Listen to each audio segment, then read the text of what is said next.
नमस्कार.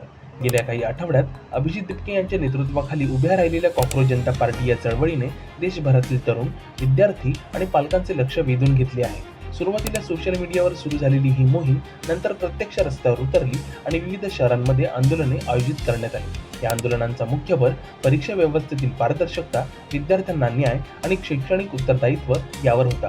या सर्व आंदोलनांमध्ये तत्कालीन केंद्रीय शिक्षण मंत्री धर्मेंद्र प्रधान यांच्या कार्यपद्धतीवर आणि शिक्षण व्यवस्थेतील निर्णयांवर प्रश्न उपस्थित करण्यात आले.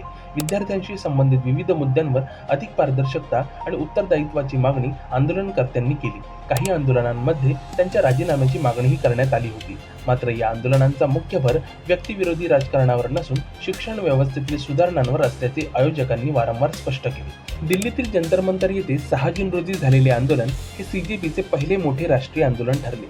देशाच्या विविध भागातून विद्यार्थी, पालक, व्यावसायिक आणि सामाजिक कार्यकर्ते या आंदोलनात सहभागी झाले.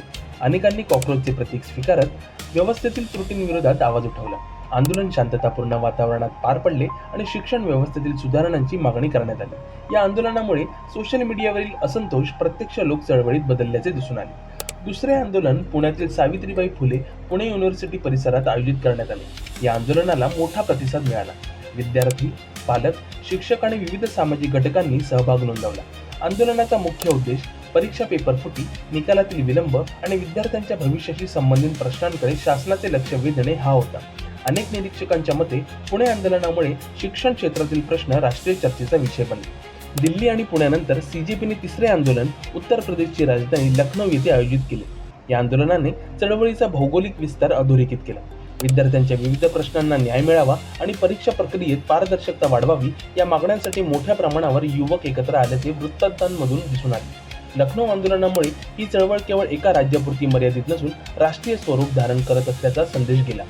पंजाबमधील अमृतसर येथे झालेल्या चौथ्या आंदोलनाने सीजेपीचा संदेश उत्तर भारतातील आणखी एका महत्त्वाच्या राज्यात पोहोचवला.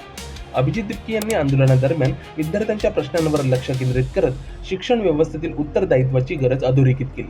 विविध सामाजिक आणि राजकीय पार्श्वभूमीतील नागरिकांनीही या आंदोलनाला पाठिंबा दिला.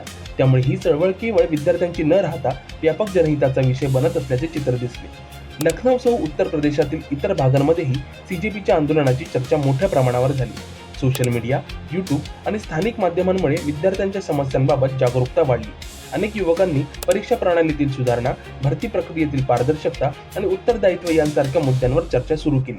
आंदोलनाचा हा परिणाम सामाजिक जनजागृतीच्या दृष्टीने महत्त्वाचा मानला जातो.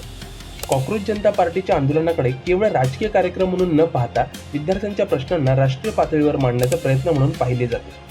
दिल्ली, पुणे, लखनौ आणि पंजाबमधील आंदोलने शांततापूर्ण पद्धतीने आयोजित करण्यात आली आणि शिक्षण व्यवस्थेतील सुधारणांवर चर्चा घडवून आणण्यात त्यांना यश मिळाले. अनेक तरुणांनी या माध्यमातून लोकशाही मार्गाने आपले प्रश्न मांडण्याचा प्रयत्न केला.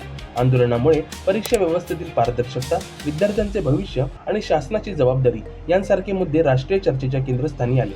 अभिजित दिपके यांच्या नेतृत्वाखाली सुरू झालेली ही चळवळ अल्पावधीत देशातील अनेक शहरांपर्यंत पोहोचली. समर्थकांच्या मते विद्यार्थ्यांच्या हक्कांसाठी आणि शिक्षण व्यवस्थेत उत्तरदायित्व निर्माण करण्यासाठी ही चळवळ महत्त्वाची ठरली असून भविष्यात तिचा प्रभाव आणखी वाढू शकतो.